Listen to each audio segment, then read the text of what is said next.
l'entreprise Funcom est établie à Montréal depuis plus d'1 an. Pouvez-vous décrire le mandat de ce studio et en résumer la progression au cours des derniers mois? Oui, lorsqu'on a ouvert le studio, moi j'ai débuté en janvier 2010, on était environ 25 employés et Funcom Montréal est principalement le studio de développement du groupe Funcom. On a toujours le siège social qui est à Oslo en Norvège, où est-ce que principalement les activités du siège social sont les activités de vente, marketing, développement des affaires. Et il y a aussi quelques seniors qui sont impliqués dans tous nos jeux et qui sont encore là-bas, qui ne pouvaient pas déménager à Montréal. Nous avons un studio en Beijing, qui est un studio qui s'occupe vraiment d'art, de la conception de ce qu'on dit des assets, des actifs artistiques, alors qui sont faits à partir de Beijing, en Chine. Nous avons aussi tout le service à la clientèle qui est à Durham, en Caroline du Nord. Mais Montréal, en ce moment, sur à peu près 350 employés dans le groupe Funcom, on est un peu plus, on s'approche du 150 employés environ, ce qui fait qu'on est le cœur du développement de nos gros titres chez Funcom. Des initiatives en ligne très populaires ont connu des difficultés lorsque les internautes s'en sont désintéressés.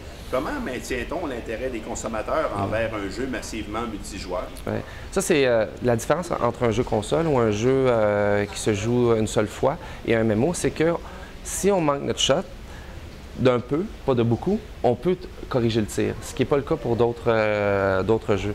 Alors, une des choses, c'est de toujours garder l'intérêt des joueurs en les écoutant, en écoutant la communauté, en étant très, très proche de la communauté et en s'assurant que tous les points reportés par tes joueurs ou la majorité des points reportés par tes joueurs qui voudraient que tu améliores, mais tu le fasses, que tu respectes leurs demandes. Et c'est finalement comme du service, hein? Alors, c'est de s'assurer que la personne reste intéressée à toi pendant le plus longtemps possible. Et on a eu beaucoup de succès dans ça dans le passé. Si vous regardez Anarchy Online, le jeu fait 10 ans déjà qu'il a été lancé. On a encore plusieurs clients de Anarchy Online.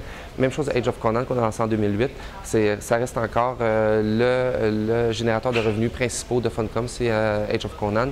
Et ce qu'on pense faire avec Secret World, c'est encore mieux. Alors, en étant encore plus près déjà maintenant, on écoute le feedback de notre communauté pour s'assurer que lorsqu'on lance le jeu, on soit bullseye sur ce que la communauté s'attend et par la suite qu'on même leur fasse des surprises positives.